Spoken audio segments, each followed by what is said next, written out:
Jai Shri Gurudev. Welcome to Economics Online Classes. Now we are going to discuss the remaining part of the last classes, the functions of the money. In the last class, we discussed primary functions and secondary functions of money. Today, we discussed the remaining functions. So one is the contingent functions, another one is other functions. ಇಲ್ಲಿ primary functions of the ಮನಿಲಿ ನೋಡಿದ್ರಿ medium of exchange and measures of value. Secondary ಫಂಕ್ಷನ್ಸಲ್ಲಿ ನಿಮಗೆ stand of deferred deferred payments, store of value and transfer of value discuss ಮಾಡಿದ್ವಿ. The most important functions of the money. ಇನ್ನೂ ಕೂಡ ಹಲವು ಫಂಕ್ಷನ್ಸ್ನ ಮನಿ ಮಾಡುತ್ತೆ. So ಹಣದಿಂದ ಆಗ್ತಾ ಹೋಗುತ್ತೆ. ಅವು ಏನೆಲ್ಲ ಫಂಕ್ಷನ್ಸ್ ಅಂತಂದರೆ ಅದನ್ನು ಒಂದು ಕಾಂಟಿಂಜೆಂಟ್ ಫಂಕ್ಷನ್ಸ್ ಅಂತ ಹೇಳ್ತಾ ಹೋಗ್ತೀವಿ. ಅದು ಕೂಡ ಇಂಪಾರ್ಟೆಂಟ್ ಆದ ಒಂದು ಫಂಕ್ಷನ್ಸ್ ಆಗಿದೆ. ಕಾಂಟಿಂಜೆಂಟ್ ಫಂಕ್ಷನ್ಸ್ ಅಂದರೆ ಸೊ ನಮ್ಮ ಮನಿಯಿಂದ ಏನೆಲ್ಲ ಯೂಸಸ್ ಆಗ್ತಾ ಹೋಗುತ್ತೆ, ಯಾವ ರೀತಿ ಮಾಡ್ತಾ ಹೋಗ್ತೀವಿ ಅಂತ. ಸೊ ಅದು ಯಾವ್ಯಾವ ಟೈಮಲ್ಲಿ ಯಾವ್ಯಾವ ಸಂದರ್ಭದಲ್ಲಿ ಮನಿಯಿಂದ ಏನೆಲ್ಲ ನಮಗೆ ಕೆಲಸ ಆಗ್ತಾ ಹೋಗುತ್ತೆ, ಸೊ ಅದನ್ನ ಯಾವ ಸಂದರ್ಭ ಬಳಸ್ಕೊಳ್ತಾ ಹೋಗ್ತೀವಿ. ಸೊ ಅವಾದ ಇಟ್ಕೊಂಡು ಹೇಳುವಂಥದ್ದು. ಸೊ ಎಮರ್ಜೆನ್ಸಿ, ಸೊ ಬೇರೆ ಬೇರೆ ಒಂದು ಸಂದರ್ಭಕ್ಕೆ ಯಾವ ರೀತಿ ಎಲ್ಪ್ ಆಗ್ತಾ ಹೋಗುತ್ತೆ ಅಂತ. ಇಲ್ಲಿ ಕಾಂಟಿಜೆಂಟ್ ಫಂಕ್ಷನ್ಸ್ನ ಹೇಳೋದಾದರೆ ಇಲ್ಲಿ ಇದರಲ್ಲಿ ಕೆಲವು ಫಂಕ್ಷನ್ಸ್ ನೋಡ್ತಾ ಹೋಗ್ತೀವಿ. ಮೊದಲನೇದಾಗಿ ಕಾಂಟಿಜೆಂಟ್ ಫಂಕ್ಷನ್ಸಲ್ಲಿ ಡಿಸ್ಟ್ರಿಬ್ಯೂಷನ್ ಆಫ್ ನ್ಯಾಷನಲ್ ಇನ್ಕಮ್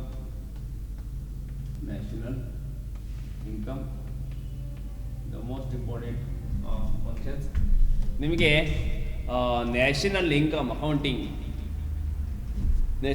ಅಕೌಂಟಿಂಗಲ್ಲಿ ಇನ್ಕಮ್ ಮೆಥಡ್ಸ್ ನೋಡಿದ್ರಾ and circle of flow of ಇನ್ಕಮ್ನ ನೋಡಿದ್ರಾ. ಸೊ ಅಲ್ಲಿ ಏನು ಟೋಟಲ್ ಓವರಾಲ್ ಎಕಾನಮಿ ಒಳಗಡೆ ಪೀಪಲ್ಸ್ ಏನು ಕಾರ್ಯವನ್ನು ನಿರ್ವಹಿಸ್ತಾ ಹೋಗ್ತಾರೆ, ಅದರಲ್ಲಿ 4 ಪಾರ್ಟನ್ನು ನೋಡ್ತಾ ಹೋಗ್ತೀವಿ. ಒಂದು ಲ್ಯಾಂಡ್ ಅಂತ ಬರುತ್ತೆ, factories of productions, labours, capitals and organisations. ಅಲ್ಲಿ ಲ್ಯಾಂಡಿಗೆ ರೆಂಟ್ ಹೋಗ್ತಾ ಹೋಗುತ್ತೆ, ಲೇಬರ್ಗೆ ವೇಜಸ್ ಹೋಗ್ತಾ ಹೋಗುತ್ತೆ, ಕ್ಯಾಪಿಟಲ್ಗೆ ಇಂಟ್ರೆಸ್ಟ್ ಹೋಗ್ತಾ ಹೋಗುತ್ತೆ, ಆ್ಯಂಡು ಆರ್ಗನೈಸರ್ಸ್ಗೆ ಪ್ರಾಫಿಟ್ ಹೋಗ್ತಾ ಹೋಗುತ್ತೆ. ಸೊ ಇದನ್ನು ನಾವು ಯಾವ ರೀತಿಯಾಗಿ ಅಮಾಂಗ್ ದಿ ಪೀಪಲ್ಸ್ ಡಿಸ್ಟ್ರಿಬ್ಯೂಟ್ ಮಾಡ್ತಾ ಹೋಗ್ತೀವಿ ಅಂತ. ಹಾಗಾಗಿ ಆ ನ್ಯಾಷನಲ್ ಇನ್ಕಮ್ನು ಕೂಡ ಹೀಗೆ ನಾವು ಡಿಸ್ಟ್ರಿಬ್ಯೂಟ್ ಮಾಡ್ತಾ ಹೋದಾಗ ಸೊ ಈ 4 ರೂಪದಲ್ಲಿ ಏನು rent for the land, wages for the labours and interest for the capitals and profit for the organisers. So ಈ ಸಂದರ್ಭದಲ್ಲಿ ನಮಗೆ ಮನಿ ಯೂಸ್ ಆಗ್ತಾ ಹೋಗುತ್ತೆ ಅಂತ. ನಮಗೆ ಯಾವ ರೂಪದಲ್ಲಿ ಕೊಡ್ತಾ ಹೋಗ್ತಾರೆ ರೆಂಟ್ ಅಂದರೆ ಹಣದ ರೂಪದಲ್ಲಿ ಕೊಡ್ತಾ ಹೋಗ್ತಾರೆ. ಸ್ಯಾಲ್ರಿಯನ್ನು ಯಾವ ರೀತಿ ಕೊಡ್ತಾ ಹೋಗ್ತಾರೆ ಮ್ಯಾನ್ ಪವರ್ ಬಳಕೆ ಮಾಡ್ಕೊಳೋದಕ್ಕೆ. ಲೇಬರ್ಸಿಗೆ ಅಂತಂದರೆ ಅವ್ರಿಗೆ ಹಣದ ರೂಪದಲ್ಲಿ ಹೋಗ್ತಾ ಹೋಗುತ್ತೆ. ಇಂಟ್ರೆಸ್ಟ್ ಯಾವ ರೂಪದಲ್ಲಿ ಹೋಗ್ತಾ ಹೋಗುತ್ತೆ ಆ್ಯಂಡು ಪ್ರಾಫಿಟ್ ಯಾವ ರೂಪದಲ್ಲಿ ಹೋಗುತ್ತೆ ಅಂದರೆ ಸೊ ಅದು ನಮಗೆ ಹಣದ ರೂಪದಲ್ಲಿ ಹೋಗ್ತಾ ಹೋಗುತ್ತೆ. ಹಾಗಾಗಿ ನಮಗೆ ಮನಿ ಇದು ಒಂದು ಇಂಪಾರ್ಟೆಂಟ್ ಆದ ಒಂದು ಕಾರ್ಯ ಅಂತ ಹೇಳ್ತಾ ಹೋಗ್ತೀವಿ. ಹಾಗಾಗಿ ಇಲ್ಲಿ individuals persons point of view ನೋಡೋದಾದರೂ ಇಲ್ಲ ಓವರಾಲ್ ಎಕಾನಮಿ ಒಳಗಡೆ ಒಂದು ದೇಶದ ಇನ್ಕಮ್ನ ಯಾವ ರೀತಿ ಡಿಸ್ಟ್ರಿಬ್ಯೂಟ್ ಮಾಡ್ತಾ ಹೋಗ್ತೀವಿ ಅಂತ ನೋಡೋದಾದ್ರೂ ಕೂಡ ನಮಗೆ ಈ ರೀತಿ ಯೂಸಸ್ ಆಗ್ತಾ ಹೋಗುತ್ತೆ. Most important distributions of the national incomes among the peoples. ಇದು ಒಂದು ಇಂಪಾರ್ಟೆಂಟ್ ಆದ ಫಂಕ್ಷನ್ಸ್ ಆಗಿರುತ್ತೆ. ಆ್ಯಂಡು ಇನ್ನೊಂದು ಫಂಕ್ಷನ್ಸ್ ಬರ್ತಾ ಹೋಗುತ್ತೆ, ಬೇಸಿಸ್ ಆಫ್ ಕ್ರೆಡಿಟ್. ನಮಗೆ ಮನಿಯಿಂದ ಇನ್ನೂ ಏನೆಲ್ಲ ಯೂಸ್ ಆಗ್ತಾ ಹೋಗುತ್ತೆ ಅಂದರೆ ಒಂದು ದೇಶ ಡೆವಲಪ್ಡ್ ಆಗಬೇಕು ಅಂದರೆ ಒಬ್ಬ ಪರ್ಸನ್ಸು ಇಂಡಿವಿಜುವಲ್ಸ್ ಗ್ರೋತ್ ಆಗಬೇಕು ಅಂತಂದರೆ ಒಂದು ಎಕಾನಾಮಿಕ್ ಆಕ್ಟಿವಿಟೀಸ್ ಅನ್ನೋದು ಸ್ವಲ್ಪ ಸ್ಟ್ರಾಂಗ್ ಸ್ಟಿಮ್ಯುಲೇಟ್ ಆಗಬೇಕು ಅಂತಂದರೆ ಏನು ಬೇಕು, ನಮಗೆ ಇನ್ವೆಸ್ಟ್ಮೆಂಟ್ ಬೇಕು, ಕ್ಯಾಪಿಟಲ್ ಬೇಕು ಅಂತ ಹೇಳ್ತಾ ಹೋಗ್ತೀವಿ. ಸೊ ಕ್ಯಾಪಿಟಲ್ ಯಾವ ರೂಪದಲ್ಲಿ ಇರುತ್ತೆ, ಇನ್ವೆಸ್ಟ್ಮೆಂಟ್ ಯಾವ ರೂಪದಲ್ಲಿ ಇರುತ್ತೆ, ಸೊ ಯಾವ ರೀತಿ ಸಿಸ್ಟಮ್ಸ್ ಇರುವಂಥದ್ದು. ಕೃಷಿ ಕ್ಷೇತ್ರವನ್ನು ಡೆವಲಪ್ಮೆಂಟ್ ಮಾಡಬೇಕು ಅಂದರೆ ಸರ್ಕಾರಗಳು ಹೇಳ್ತಾ ಹೋಗುತ್ತೆ ನಿಮಗೆ ಲೋನ್ನ ಕೊಡ್ತಾ ಹೋಗಬೇಕು, ಬೇರೆ ಬೇರೆ ರೂಪದಲ್ಲಿ ಲೋನ್ನ ಪ್ರೊವೈಡ್ನ ಮಾಡ್ತಾ ಹೋಗಬೇಕು ಅಂತ. ಇಂಡಸ್ಟ್ರೀಸ್ ಡೆವಲಪ್ಮೆಂಟ್ ಮಾಡಬೇಕು ಅಂತಂದರೆ ಸರ್ಕಾರ ಕೂಡ ಬ್ಯಾಂಕ್ಗಳ ಮುಖಾಂತರ ಅವರಿಗೆ ಸಾಲವನ್ನು ಕೊಡ್ತಾ ಹೋಗ್ಬೇಕು ಅಂತ ಅಂದ್ಕೊಳ್ತೀವಿ. ಅದರಿಗೆ ವೈದಿ governments or bank institutions or ಅದರ ಮನಿ ಲೆಂಡರ್ಸ್ ಬೇರೆ ಬೇರೆ ರೂಪದಿಂದ ಬರ್ತಾ ಹೋಗುತ್ತೆ. ಹಾಗಾಗಿ ಈ ಹಣ ಏನಿದೆ ಸೊ ಅದನ್ನು ಡೆವಲಪ್ಮೆಂಟ್ ಮಾಡಬೇಕು. ಏನು ಡೆವಲಪ್ಮೆಂಟ್ ಮಾಡಬೇಕು ಅಂದರೆ ಅದಕ್ಕೆ ಮೇಜ್ ನಮಗೆ ಕ್ರೆಡಿಟ್ ಸಿಸ್ಟಮ್ ಅಂತ ಹೇಳ್ತಾ ಹೋಗ್ತೀವಿ, ಸಾಲದ ವ್ಯವಸ್ಥೆ ಅಂತ ಹೇಳ್ತಾ ಹೋಗ್ತೀವಿ. ಈ ಸಾಲದ ವ್ಯವಸ್ಥೆಗೆ ನಮಗೆ ಮನಿನೇ ಒಂದು ಬೇಸ್ ಆಗಿರುತ್ತೆ. ಹಣದ ರೂಪದಲ್ಲೇ ಹೋಗುವಂಥದ್ದು ಸಾಲದ ವ್ಯವಸ್ಥೆ. ಏನು ಸಾಲ ಏನಿದೆ ಅದು ಹಣದ ರೂಪದಲ್ಲೇ ಇರುತ್ತೆ. ಅದು ಒಬ್ಬ ಇಂಡಿವಿಜುವಲ್ ಪರ್ಸನ್ಸ್ ಗ್ರೋತ್ ಇರ್ಬೋದು, ಓವರಾಲ್ ಎಕಾನಮಿಕ್ ಗ್ರೋತ್ ಇರ್ಬೋದು. ಹಾಗಾಗಿ ಮನಿ ಅನ್ನೋದೇನದು ಮೋಸ್ಟ್ ಇಂಪಾರ್ಟೆಂಟ್ ಆಗಿ ನಮಗೆ ಆ ಕ್ರೆಡಿಟ್ ಸಿಸ್ಟಮ್ಸ್ ಏನೇ ಅದಕ್ಕೆ ಬೇಸ್ ಆಗಿರುತ್ತೆ. ಸೊ ಅದನ್ನು ಕೂಡ ನಾವು ಇದನ್ನು ಒಂದು ಫಂಕ್ಷನ್ಸ್ ನಾವು ಕರಿತಾ ಹೋಗ್ತೀವಿ. ಆ್ಯಂಡ್ ಇನ್ನೂ ಕೆಲವು ಫಂಕ್ಷನ್ಸ್ ಇದೆ. ಒಂದು ಮ್ಯಾಕ್ಸಿಮೈಸೇಷನ್ಸ್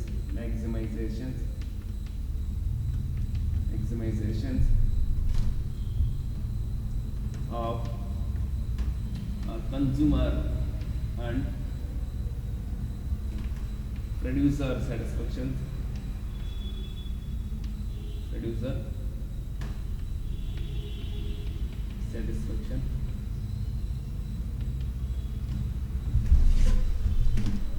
ನಮಗೆ ನೀವು ಕನ್ಸ್ಯೂಮರ್ ಬಿಹೇವಿಯರ್ ಕ್ಲಾಸನ್ನು ಡಿಸ್ಕಸ್ ಮಾಡಿದ್ವಿ ಮೈಕ್ರೋ ಎಕನಾಮಿಕ್ಸಲ್ಲಿ. ಕನ್ಸ್ಯೂಮರ್ಸು ಯಾವಾಗ ಅವನಿಗೆ ತುಂಬ ಸ್ಯಾಟಿಸ್ಫ್ಯಾಕ್ಷನ್ಸ್ ಆಗುತ್ತಾ ಹೋಗುತ್ತೆ, ಯಾವಾಗ ಅದು ಮ್ಯಾಕ್ಸಿಮೈಸ್ ಆಗ್ತಾ ಹೋಗುತ್ತೆ, ಯಾವಾಗ ಅದು ಆಪ್ಟಿಮಮ್ ಅದೊಂದು ರೀಚ್ಗೆ ಹೋಗ್ತಾನೆ, ಈಕ್ವಾಲಿಟಿನ ಅದ ಪಡಿತಾ ಹೋಗ್ತಾನೆ ಅನ್ನೋದನ್ನ ನಾವು ಡಿಸ್ಕಸ್ನ ಮಾಡಿದ್ವಿ. ಅಲ್ಲಿ ಕಡಿಮೆ ಒಂದು ಖರ್ಚಿನಲ್ಲಿ ಅಥವಾ ಕಡಿಮೆ ಒಂದು ಹಣವನ್ನು ಅಥವಾ ಸ್ಪೆಂಡ್ ಮಾಡಿ ವ್ಯಯ ಮಾಡಿಬಿಟ್ಟು ಅದರಿಂದ ಎಷ್ಟು ರೀತಿಯಾದ ವಸ್ತುಗಳನ್ನು ಪಡ್ಕೊಳ್ತಾ ಹೋಗ್ತಾನೆ. ಕನ್ಸ್ಯೂಮರ್ ಸ್ಯಾಟಿಸ್ಫ್ಯಾಕ್ಷನ್ಸ್, ಹೈ ಲೆವೆಲ್ ಸ್ಯಾಟಿಸ್ಫ್ಯಾಕ್ಷನ್, ಮ್ಯಾಕ್ಸಿಮೈಸೇಷನ್ಸ್ ಅಂತ ನಾವು ಡಿಸ್ಕಸ್ ಮಾಡಿದ್ವಿ. ಹಾಗಾಗಿ ಆ ಕನ್ಸ್ಯೂಮರ್ಸು ಸ್ಯಾಟಿಸ್ಫ್ಯಾಕ್ಷನ್ಸ್ ಯಾವ ರೂಪದಲ್ಲಿ ಡಿಸೈಡ್ ಆಗ್ತವೆ ಅಂದರೆ ಬೈ ದಿ ಮನಿ ಅಂತ ಹೇಳ್ತಾ ಹೋಗ್ತೀವಿ. ಆತನಿಗೆ 50 ರೂಪಾಯಿ ಸಿಗುವಂಥ ವಸ್ತು ಜಸ್ಟ್ 10 ರೂಪೀಸ್ ಸಿಕ್ತು ಅಂತಂದರೆ ಅದು ತುಂಬ ಖುಷಿ ಪಡ್ತಾ ಹೋಗ್ತಾನೆ. ಸೊ ಯಾವುದನ್ನು ಅಳಿತಾ ಹೋಗ್ತೀವಿ ಅಂದರೆ ಬೈ ದಿ ಮನಿ. ಹಾಗಾಗಿ ಕನ್ಸ್ಯೂಮರ್ ಸ್ಯಾಟಿಸ್ಫ್ಯಾಕ್ಷನ್ ಕೂಡ ನಾವು ಮನಿಯಿಂದ ಅಳಿತಾ ಹೋಗ್ತೀವಿ, ಅದು ಇಂಪಾರ್ಟೆಂಟ್ ಆಗುತ್ತೆ. ಆ್ಯಂಡು ಪ್ರೊಡ್ಯೂಸರ್ ಸ್ಯಾಟಿಸ್ಫ್ಯಾಕ್ಷನ್ ಅಂದರೆ ನಿಮಗೆ ಪ್ರೊಡ್ಯೂಸರ್ಸ್ ಇನ್ನೂ ಕ್ಲಾಸಸ್ ಡಿಸ್ಕಸ್ ಆಗಿಲ್ಲ. ನಮಗೆ ಮೈಕ್ರೋದಲ್ಲಿ ನಮಗೆ ಪ್ರೊಡ್ಯೂಸರ್ಸ್ ಈಕ್ವಿಲಿಬ್ರಿಯಂ ಬರ್ತಾ ಹೋಗುತ್ತೆ, ಅಲ್ಲಿ ನಿಮಗೆ ಅದನ್ನು ಎಕ್ಸ್ಪ್ಲೈನ್ ಮಾಡ್ತಾ ಹೋಗ್ತೀನಿ. ಪ್ರೊಡ್ಯೂಸರು ಅಷ್ಟೇ ಅವು ಯಾವಾಗ ಆತ ಸ್ಯಾಟಿಸ್ಫ್ಯಾಕ್ಷನ್ನ ಪಡ್ಕೊಳ್ತಾ ಹೋಗ್ತಾನೆ ಅಂದರೆ ಯಾವಾಗ ಅವನಿಗೆ ತುಂಬ ರೀತಿಯ ಪ್ರಾಫಿಟ್ಸು ಅರ್ನಿಂಗ್ಸು ಜಾಸ್ತಿ ಬರ್ತಾ ಹೋಗುತ್ತೆ, ಆ ಸಂದರ್ಭ ಆತ ಸ್ಯಾಟಿಸ್ಫ್ಯಾಕ್ಷನ್ ಪಡಿತಾ ಹೋಗ್ತಾನೆ ಅಂತ. ಆ ಪ್ರಾಫಿಟ್ ಯಾವ ರೂಪದಲ್ಲಿರುತ್ತೆ ಅಂದರೆ ಹಣದ ರೂಪದಲ್ಲಿ ಇರ್ತಾ ಹೋಗುತ್ತೆ. ಹಾಗಾಗಿ ಈ ಕನ್ಸ್ಯೂಮರ್ಸು ಮತ್ತು ಪ್ರೊಡ್ಯೂಸರ್ಸ್ ಏನಿದೆ ಒಂದು ಎಕಾನಮಿ ಒಳಗಡೆ ಅವರಿಬ್ಬರು ಮೇಜರ್ ಡಿಸಿಷನ್ ಮೇಕರ್ ಅಂತ ಕರಿತಾ ಹೋಗ್ತೀವಿ.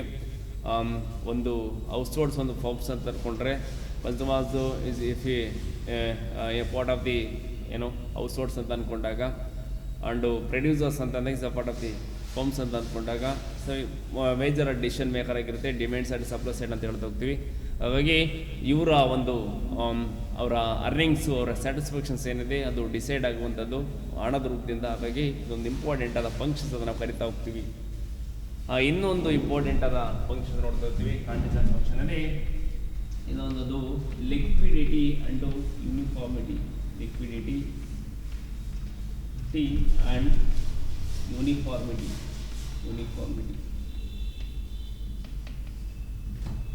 ಹಣ ಯಾವ ರೀತಿ ಇದೆ ಅಂತ ನಾವು ಪ್ರತಿಯೊಂದು ವಸ್ತುವನ್ನು ಕೂಡ ನಾವು ಮೆಜರ್ ಮಾಡ್ತಾ ಹೋಗ್ಬೋದು. ಯಾವುದರಿಂದ ಹಣದ ರೂಪದಿಂದ ಯಾವುದಕ್ಕೆ ಎಷ್ಟೆಷ್ಟು ಬೆಲೆ ಅಂತ ಅದನ್ನು ಎಷ್ಟು ಬೇಕಾದರೂ ಅದನ್ನು ಕಟ್ಟ ಮಾಡ್ತಾ ಹೋಗ್ಬೋದು.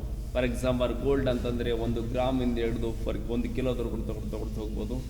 ಲ್ಯಾಂಡ್ ಅಂದರೂ ಕೂಡ ಸೊ 1 ಎಕರೆಗೆ ಎಷ್ಟು ಬೆಲೆ, 1 ಹೆಕ್ಟೇರ್ಗೆ ಎಷ್ಟು ಬೆಲೆ, 1 ಕುಂಟೆಗೆ ಎಷ್ಟು ಬೆಲೆ ಅಂತ ಇರ್ತಾ ಹೋಗುತ್ತೆ. ಯಾವುದೊಂದು ವಸ್ತು ಆದರೂ ಕೂಡ ರೈಸ್ ಅಂದರೆ 1 ಕಿಲೋಗೆ ಇಷ್ಟು ಬೆಲೆ, 1 ಟನ್ನಿಗೆ ಇಷ್ಟು ಬೆಲೆ ಎಷ್ಟು ಇರ್ತಾ ಹೋಗುತ್ತೆ. ಸೊ ಹಣದಿಂದ ಸೊ ಯಾವುದನ್ನು ಬೇಕಾದ್ರೆ ಅದರಲ್ಲಿ ಲಿಕ್ವಿಡ್ ಫಾರ್ಮ್ಸಲ್ಲಿ ಇರುತ್ತೆ ಅಂತ. ಹಾಗಾಗಿ ಲಿಕ್ವಿಡ್ ಫಾರ್ಮ್ಸಲ್ಲಿ ಇರುತ್ತೆ. ಹಾಗಾಗಿ ಇದು ಒಂದು ಮೋಸ್ಟ್ ಇಂಪಾರ್ಟೆಂಟ್ ಆದ ಒಂದು ಫಂಕ್ಷನ್ಸ್ ಆಗಿರುತ್ತೆ ಮನಿದು. ಆ್ಯಂಡ್ ಯೂನಿಫಾರ್ಮಿಟಿ ಅಂತಂದರೆ it can be accepted by so any persons, ಅದು ಎನಿ ಬಿಸ್ನೆಸ್ ಎಲ್ಲದೂ ಕೂಡ ಕಾಮನ್ ಅಕ್ಸೆಪ್ಟ್ ಮಾಡ್ಕೊಡ್ತಾ ಹೋಗ್ತೀವಿ. ಅಲ್ಲಿ ಯಾವುದೇ ಒಂದು ವಸ್ತುವಿಗೆ ಸೊ ಇದರಿಂದ ಬೇರೆ ರೀತಿಯಾಗಿ ಮೆಜರ್ಮೆಂಟ್ಸ್, ಇನ್ನೊಂದಕ್ಕೆ ಬೇರೆ ಮೆಜರ್ಮೆಂಟ್ಸ್ ಅಂತೇನಿಲ್ಲ. ಹಣ ಒಂದು ವೆಯ್ಟೇಜ್ ಅಂತ ಅಂದ್ಕೊಂಡಾಗ ಸೊ ಹಣದಿಂದ ನಾವು ಎಲ್ಲನೂ ಕೂಡ ಯೂನಿಫಾರ್ಮಾಗಿ ಅದಕ್ಕೆ ಮೆಜರ್ನ ಮಾಡ್ತಾ ಹೋಗ್ತೀವಿ. ಅದರ ಒಂದು ಕ್ವಾಂಟಿಟಿ ಮೇಲೆ ಅದರ ಎಷ್ಟು ವ್ಯಾಲ್ಯೂಸ್ ಇದೆ ಎಕಾನಮಿ ಒಳಗಡೆ, ಅದಕ್ಕೆ ಎಷ್ಟು ಮೀನ್ಸ್ ತುಂಬ ಡಿಮ್ಯಾಂಡ್ಸ್ ಇರುವಂಥದ್ದು, ಎಷ್ಟು ರಿಕ್ವೈರ್ಮೆಂಟ್ಸ್ ಇದೆ, ಈ ಥರ ಬೇರೆ ಬೇರೆ ಒಂದು ಹ್ಯಾಂಗಲ್ಲಿ ಅದಕ್ಕೆ ಒಂದು ವ್ಯಾಲ್ಯೂನ ಕೊಡ್ತಾ ಹೋಗ್ತೀವಿ, ಅದಕ್ಕೆ ಒಂದು ಮೆಜರ್ನ ಮಾಡ್ತಾ ಹೋಗ್ತೀವಿ. ಹಾಗಾಗಿ ಹಣದ್ದು ಒಂದು ಇದು ಇಂಪಾರ್ಟೆಂಟ್ ಆದ ಒಂದು ಫಂಕ್ಷನ್ಸ್ನ ಕರಿತಾ ಹೋಗ್ತೀವಿ. ಈ ಸದಿ contingent functions of the money ಅಂತ ಕರಿತಾ ಹೋಗ್ತೀವಿ.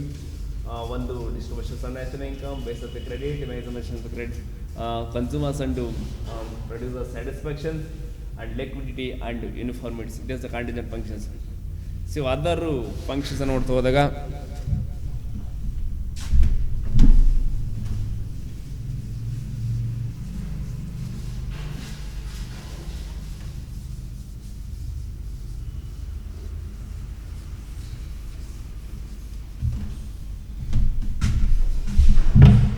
ಇಲ್ಲಿ ಇನ್ನೂ ಅದರ ಫಂಕ್ಷನ್ಸ್ ಬರ್ತಾ ಹೋಗುತ್ತೆ, ಕೆಲವು ಫಂಕ್ಷನ್ ಡಿಸ್ಕಸ್ ಮಾಡ್ತಾ ಹೋಗೋ. ಒಂದು ಎಲ್ಪ್ ಟು ಮೇಕಿಂಗ್ ಡಿಸಿಷನ್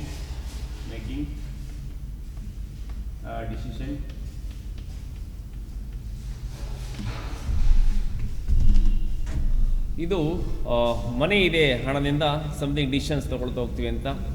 ಹೆಂಗ್ ಡಿಸಿಷನ್ಸ್ ಅಂದರೆ ನಿಮಗೆ ಗೊತ್ತಿದೆ, ಎಕಾನಮಿ ಸ್ಕೇರ್ ಸಿಟಿನ ಫೇಸ್ನ ಮಾಡ್ತಿದೆ. ಸ್ಕೇರ್ ಸಿಟಿನ ಫೇಸ್ನ ಮಾಡ್ತಿರೋದ್ರಿಂದ ನಾವು ಅದನ್ನು ಆಪ್ಟಿಮಲ್ ಆಗಿ ಯೂಸ್ ಮಾಡ್ಕೊಳ್ತಾ ಹೋಗಬೇಕಾಗುತ್ತೆ. ನಾವು ಯಾವುದೇ ಒಂದು ಗೂಡ್ಸ್ ಇರ್ಬೋದು, ಸರ್ವಿಸ್ ಮೀನ್ಸ್ ಯಾವುದೇ ರಿಸೋರ್ಸಸ್ ಅಂತ ಕನ್ಸ್ಯೂಮರ್ಸ್ ಪರ್ಚೇಸ್ನ ಮಾಡುವಾಗ ಆತನು ಕೂಡ ಏನು ಯಾವ್ಯಾವ ಒಂದು ವಸ್ತುವನ್ನು ಎಷ್ಟನ್ನ ಕೊಂಡ್ಕೊಳ್ತಾ ಹೋಗಬೇಕಾಗುತ್ತೆ, ಅದನ್ನು ಯಾವ ರೀತಿ ನಾವು ಯೂಸ್ನ ಮಾಡ್ಕೊಳ್ತಾ ಹೋಗ್ಬೇಕು, ಈ ಥರ ಡಿಫ್ರೆಂಟ್ ಕೈಂಡ್ಸ್ ಆಫ್ ಒಂದು ಡಿಸಿಷನ್ಸ್ ಬರ್ತಾ ಹೋಗುತ್ತೆ. ಈ ಎಲ್ಲ ಡಿಸಿಷನ್ಸ್ ತಗೊಳ್ಳುವಂಥದ್ದು ಬೇಸ್ಡ್ ಆನ್ ದಿ ಮನಿ ಅಂತ. ನಾನು ಎಷ್ಟು ಪರ್ಚೇಸ್ ಮಾಡ್ತಾನೆ ಅಂತ ಪರ್ಸನ್ಸ್ ಡಿಸೈಡ್ ಮಾಡೋದು ಕೂಡ ಬೇಸ್ಡ್ ಆನ್ ಮನಿ. ಅದು ಸಿಕ್ಕಾಪಟ್ಟೆ ದುಡ್ಡಿದೆ, ಸಿಕ್ಕಾಪಟ್ಟೆ ಅಮೌಂಟ್ ಇದೆ ಅಂತ ಅದು ಜಾಸ್ತಿ ಪ್ರಮಾಣದ ವಸ್ತುವನ್ನು ಕೊಂಡ್ಕೊಡ್ತಾ ಹೋಗ್ತಾನೆ. ಒಂದು ವೇಳೆ ವ್ಯಕ್ತಿ ಹತ್ರ ಅಮೌಂಟ್ಸ್ ತುಂಬ ಕಡಿಮೆ ಇದೆ ಅಂದರೆ ಕಡಿಮೆ ಪ್ರಮಾಣದ ವಸ್ತುವನ್ನು ಕೊಂಡ್ಕೊಡ್ತಾ ಹೋಗ್ತಾರೆ. ಹಾಗಾಗಿ ಸಚ್ ಕೈಂಡ್ಸ್ ಆಫ್ ಡಿಸಿಷನ್ಸ್ ಇಲ್ ಬಿ ಏನು ಡಿಸೈಡ್ ಬೈ ದಿ ಮನಿ, ಹಣದಿಂದ ಅದು ಡಿಸೈಡ್ ಆಗ್ತಾ ಹೋಗುತ್ತೆ ಅಂತ. ಹಾಗಾಗಿ ಇದು ಒಂದು ಇಂಪಾರ್ಟೆಂಟ್ ಆದ ಒಂದು ಫಂಕ್ಷನ್ ಪಡೆದಿದ್ವಿ. ಮೇಕಿಂಗ್ ಡಿಸಿಷನ್ಸ್ ಅಂತ, ಡಿಸಿಷನ್ ಮೇಕಿಂಗ್ ಮಾಡ್ಕೊಳ್ಳಿಕ್ಕೆ ಅದು ತುಂಬ ಹೆಲ್ಪ್ ಆಗ್ತಾ ಹೋಗುತ್ತೆ ಅಂತ. ಮತ್ತು ಇನ್ನು ಏನು ಮಾಡ್ತಾ ಹೋಗುತ್ತೆ ಅಂತಂದರೆ ಜನರಲೈಸೇಷನ್ಸ್ of the purchasing power, generalization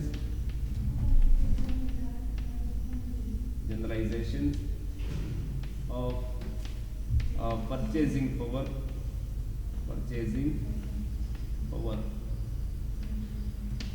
ನಮಗೆ ಪ್ರತಿ ಒಂದು ವಸ್ತುವನ್ನ ಏನು ಪರ್ಚೇಸ್ ಮಾಡ್ತಿರ್ತೀವಿ, ಸೊ ನಮಗೆ ಅದು ಪವರ್. ಒಬ್ಬ ವ್ಯಕ್ತಿ ಹತ್ರ ಎಷ್ಟು ಇನ್ಕಮ್ಸ್ ಇದೆ, ಇನ್ಕಮ್ಸ್ ಜಾಸ್ತಿ ತಗೊಳ್ಳುವ ಶಕ್ತಿ ಜಾಸ್ತಿ ಇದೆ ಅಂತ, ಇನ್ಕಮ್ ಕಡಿಮೆ ಇದ್ರೆ ಕೊಳ್ಳೋ ಶಕ್ತಿ ಕಡಿಮೆ ಇದೆ ಅಂತ. ಹಾಗಾಗಿ ಎಕಾನಮಿಲೇ ನಮ್ಮ ಡಿಸಿಷನ್ಸ್ ಡಿಸೈಡ್ ಆಗುವಂಥವು ಈ ಒಂದು ಥ್ರೂ ಡಿಸೈಡ್ ಆಗ್ತಾ ಹೋಗುತ್ತೆ. ಹಾಗಾಗಿ ಈ ಥರ ಡಿಸಿಷನ್ಸ್ ಏನಿದೆ, ಈ ಡಿಸಿಷನ್ಸನ್ನು ನಮಗೆ ಕೊಡುವಂಥದ್ದು, ಆ ಡಿಸಿಷನ್ಸ್ ತಗೊಳ್ಳುವಂಥದ್ದು ಯಾವ ಆಧಾರದ ಮೇಲೆ ಅಂದರೆ ಈ ಹಣದ ಆಧಾರದ ಮೇಲೆ ನಾವು ತಗೊಳ್ತಾ ಹೋಗ್ತೀವಿ. ಆ್ಯಂಡ್ ಓವರಾಲ್ ಎಕಾನಮಿ ಮೇಲೆ ನಾವು ಏನೆಲ್ಲ ವಸ್ತುವನ್ನು ಕೊಂಡ್ಕೊಳ್ತಾ ಹೋಗ್ತೀವಿ, ಏನೆಲ್ಲ ವಸ್ತುಗಳನ್ನ ಎಷ್ಟು ಪ್ರಮಾಣದಲ್ಲೆಲ್ಲ ಕೊಂಡ್ಕೊಳ್ತಾ ಹೋಗ್ತೀವಿ, ಈ ಥರ ಏನು ಡಿಫ್ರೆಂಟ್ ಕೈಂಡ್ಸ್ ಆಫ್ ಡಿಸಿಷನ್ಸ್ ಏನಿದೆ, ಈ ಡಿಸಿಷನ್ಸ್ಗಳು ಬರುವಂಥದ್ದು ಹಣದಿಂದ ಬರುವಂಥದ್ದು, ಮನಿಯಿಂದ ಬರುವಂಥದ್ದು. ಹಾಗಾಗಿ ಇದನ್ನು ಕೂಡ ನಮಗೆ ಹಣದಿಂದ ನಮಗೆ ಡಿಸೈಡ್ ಆಗುತ್ತೆ ಅಂತ ನಾವು ಹೇಳ್ತಾ ಹೋಗ್ತೀವಿ. ಮತ್ತು ಇನ್ನೊಂದು ಲಾಸ್ಟ್ನೇದು ಡಿಟರ್ಮಿನೇಷನ್ಸ್ ಆಫ್ ಸಾಲ್ವೆನ್ಸಿ. ನಮಗೆ ಸಾಲ್ವೆನ್ಸಿ ಏನಿದೆ, ಸಾಲ ಏನಿದೆ, ಇದು ಡಿಸೈಡ್ ಆಗುವಂಥದ್ದು ಹಣದಿಂದ ಡಿಸೈಡ್ ಆಗ್ತಾ ಹೋಗುತ್ತೆ. ನಿಮಗೆ ಇದರಲ್ಲಿ ಹೇಳಿದ್ದೀನಿ ಬೇಸ್ ಆಫ್ ಕ್ರೆಡಿಟ್ ಅಂತ. ಇಲ್ಲಿ ಸಾಲ ಅನ್ನೋ ಒಂದು ಏನಿದೆ ಅದು ಸೊ ಸಾಲವನ್ನು ಪಡೆದುಕೊಳ್ಳುವಂಥದ್ದು ಮತ್ತು ರಿಟರ್ನ್ ಮಾಡುವಂಥದ್ದು, ಅದನ್ನು ಸೊ ಮುಂದಕ್ಕೆ ಬಿಟ್ವೀನ್ ದಿ ಟೂ ಟರ್ಮ್ಸ್ ಅದು ಪಡೆದುಕೊಳ್ಳುವಾಗ ಸೊ ಅದರ ರಿಟರ್ನ್ಸನ್ನು ಮಾಡುವ ಸಂದರ್ಭದಲ್ಲಿ ಮತ್ತು ಅದಕ್ಕೆ ಸಂಬಂಧಪಟ್ಟಾಗಿ ಏನೆಲ್ಲ ಅದನ್ನು ಬಳಕೆ ಮಾಡ್ಕೊಳ್ತಾ ಹೋಗ್ತಾರೆ, ಏನು ಡಿಫ್ರೆಂಟ್ ಕೈಂಡ್ಸ್ ಆಫ್ ಪರ್ಪೋಸ್ಗೆ ಅಥವಾ ಏನೋ ಸೆಲ್ಫ್ ಪರ್ಪೋಸ್ ಇರುವ ಅದರಿಂದ ಸಮಥಿಂಗ್ ಇನ್ವೆಸ್ಟ್ ಏನೆಲ್ಲ ಮಾಡಿಕೊಳ್ಳಿಕ್ಕೆ, ಸೊ ಇದೇನೆಲ್ಲ ಎಂಟೈರ್ ಪ್ರೊಸೆಸ್ ಎಲ್ಲ ಬರ್ತಾ ಹೋಗುತ್ತೆ.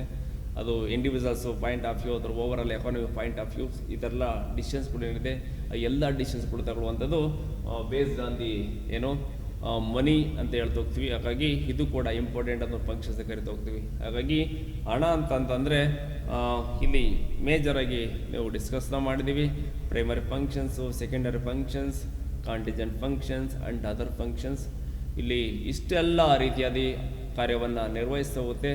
ಎಸ್ಪೆಷಲಿ ಮಾಡ್ರನ್ ಎಕಾನಮಿ ಅಂತ ಅಂದಾಗ ಮಾಡ್ರನ್ ಎಕಾನಮಿಲಿ ಇದರ ಒಂದು ವರ್ಕ್ ಇದೆ, ವರ್ಕ್ ಒಂದು ಏರಿಯಾಸ್ ಏನಿದೆ, ಇದು ಸ್ಕೋಪ್ ತುಂಬ ಇರುವಂಥದ್ದು. ಹಾಗಾಗಿ ನಾವು ಈ ಥರ ಏನು ಅದರ್ ಫಂಕ್ಷನ್, ಕಾಂಟಿಜೆಂಟ್ ಫಂಕ್ಷನ್ಸ್ ಏನು ಹೇಳ್ತಾ ಹೋಗ್ತೀವಿ, ಇದು ನಮಗೆ ಮಾಡ್ರನ್ ಎಕಾನಮಿ ಏನೆಲ್ಲ ಟ್ರೆಂಡ್ ಇದೆ ಆ ವಾದ ಹಿಡ್ಕೊಂಡು ಡಿಸ್ಕಸ್ನ ಮಾಡ್ತಾ ಹೋಗ್ತೀವಿ. ಇನ್ನು ಪ್ರೀವಿಯಸ್ಸು ಆ ಟೈಮ್ ನೋಡ್ತಾ ಹೋದಾಗ, ನಮಗೆ ಏನ್ಷಿಯಂಟ್ ಟೈಮ್ ನೋಡ್ತಾ ಹೋದಾಗ ಆವಾಗ ಎಕಾನಮಿ ಸಿಂಪಲ್ ಆಗಿತ್ತು. ಆವಾಗ ಯಾವುದೇ ಈ ರೀತಿಯಾದ ಮೆಕ್ಯಾನಿಸಮ್ಸು, ಈ ರೀತಿ ಪ್ರೆಸರ್ಸ್ಗಳು ಬೇರೆ ಬೇರೆ ಯಾವುದು ಅಷ್ಟು ಏನಿಲ್ಲ, ಕಾಂಪ್ಲಿಕೇಟ್ ಆಗೇನಿಲ್ಲ. ಆವಾಗ ಜೀವನಾಧಾರಕ್ಕಾಗಿ ಮಾತ್ರ ಅವರು ಮೀನ್ಸ್ ಆಕ್ಯುಪೇಷನ್ಸನ್ನು ಮಾಡ್ತಿದ್ರು, ಕಾರ್ಯವನ್ನು ನಿರ್ವಹಿಸಿದರು. ಆವಾಗ ಸರಳವಾಗಿ ಕೆಲವು ಬೇಸಿಕ್ಕಾಗಿ ಮಾತ್ರ ಅದನ್ನು ನಾವು ಮಾಡ್ತಿದ್ವಿ ಅಂತ ಅಂದ್ಕೊಂಡು. ಬಟ್ ಮಾಡ್ರನ್ ಎಕಾನಮಿ ನಿಂತಿರ್ಬೋದು, ಸೊ ಈ ಥರ ಇನ್ವೆಸ್ಟ್ಮೆಂಟು ಕ್ಯಾಪಿಟಲ್ ಮೇಲೆ ನಿಂತಿರುವಂಥದ್ದು ಎವ್ರಿ ಡೇ ಅದು ಒಂದು ಡಿಫ್ರೆಂಟ್ ಆದ ಕೆಲವು ಹೊಸ ಆವಿಷ್ಕಾರಗಳು ಆಗ್ತಿದೆ, ಹೊಸ ಟೆಕ್ನಾಲಜಿ ಬರುವಂಥದ್ದು, ಹೊಸ ವಸ್ತುಗಳು ಬರ್ತಿರುವಂಥದ್ದು, ಟೋಟಲ್ ಎಂಟೈರ್ ಎಕಾನಮಿ ಏನಾಗ್ತಿದೆ ಕಾಂಪ್ಲಿಕೇಟ್ ಆಗ್ತಿದೆ. ಈ ಸಂದರ್ಭದಲ್ಲಿ ಹಣ ತುಂಬ ಒಂದು ಮಹತ್ವದ ಪಾತ್ರವನ್ನು ಹೊಂದಿದೆ. ಹಾಗಾಗಿ ಈ ರೀತಿ ಎಲ್ಲ ಒಂದು ಕಾರ್ಯವನ್ನು ನಿರ್ವಹಿಸ್ತಾ ಹೋಗುತ್ತೆ. ಸೊ ಇದು ಹಣಕ್ಕೆ ಸಂಬಂಧಪಟ್ಟಂಥ ಒಂದು ವಿಷಯ ಆಗಿದೆ. ಹಣದ ಕಾರ್ಯಗಳು ಅಂತ ಕ್ವಶನ್ಸನ್ನು ಕೇಳ್ತದೆ. Explain the functions of money ಅಂತ ಕ್ವಶನ್ಸ್ ಕೇಳ್ತೋದಾಗ 6 ಮಾರ್ಕ್ಸ್ ಕೇಳಿದ್ರೆ should write to all parts primary, secondary, contingent functions and other functions. ಒಂದು ವೇಳೆ ಕ್ವಶನ್ ಜಸ್ಟು ಒಂದು 4 ಮಾರ್ಕ್ಸ್ಗೆ ಏನಾದರೂ explain the primary functions of money ಅಂತ just you to writes functions of primary functions of money. ಒಂದು ವೇಳೆ ಬರೀ ಪ್ರೈಮರಿ ಆ್ಯಂಡ್ ಸೆಕೆಂಡ್ ಇಯರ್ಸ್ ಕೇಳಿದ್ರೆ just primary second years functions ಬರಿತಾ ಹೋಗಿ. ಓವರಲ್ಲ ಏನಾದರೂ ಜನರಲ್ ಆಗಿ ಎಕ್ಸ್ಪೆನ್ಸ್ ಫಂಕ್ಷನ್ಸ್ ಆಫ್ ಮನಿ ಅಂತಂದರೆ 4 ಕೂಡ ಬರಿತಾ ಹೋಗಿ. ಇದು ಮೋಸ್ಟ್ ಇಂಪಾರ್ಟೆಂಟ್ ಆಗಿರುವಂಥದ್ದು. ಸೊ ಈ ಟೈಪಲ್ಲಿ ಈ ಒಂದು ಟಾಪಿಕ್ಸ್ ಏನಿದ್ರೆ ಕ್ವಶನ್ಸು 100% ಕ್ವಶನ್ಸ್ ರೈಸ್ ಆಗ್ತಾ ಹೋಗುತ್ತೆ. ನೆನ್ನೆಲ್ಲ ಕೂಡ ನಮಗೆ ಹೇಳಿರುವಂಥದ್ದು. ನೆಕ್ಸ್ಟು ಸೆಷನಲ್ಲಿ ಇನ್ನು ರಿಮೈನಿಂಗು ಪಾರ್ಟ್ಸ್ ಬರುವಂಥದ್ದು ಮನಿ ಆ್ಯಂಡ್ ಬ್ಯಾಂಕಿಂಗಲ್ಲಿ, ಅದೇ ಎಸ್ಪೆಷಲಿ ಮನಿಲಿ ಕೂಡ ಇನ್ನೂ ವಿಷಯ ಇರುವಂಥದ್ದು, ಇನ್ನೂ ತುಂಬ ಟಾಪಿಕ್ಸ್ ಇದೆ. ಅದನ್ನು ನಾವು ಡಿಸ್ಕಸ್ ಮಾಡ್ತಾ ಹೋಗುವ. Demand for money and money supply ಏನು ಹೇಳ್ತಾ ಹೋಗುತ್ತೆ, ಡಿಮಾಂಡೇಷನ್ಸ್ ಏನು ಹೇಳ್ತಾ ಹೋಗುತ್ತೆ ಅಂದ್ಕೊಂಡು. ಸೊ ಅದನ್ನಂದಲ್ಲಿ ಬ್ಯಾಂಕಿಂಗು ಬಗ್ಗೆ ನಾವು ಡಿಸ್ಕಸ್ ಮಾಡ್ತಾ ಹೋಗುವ. Thank you.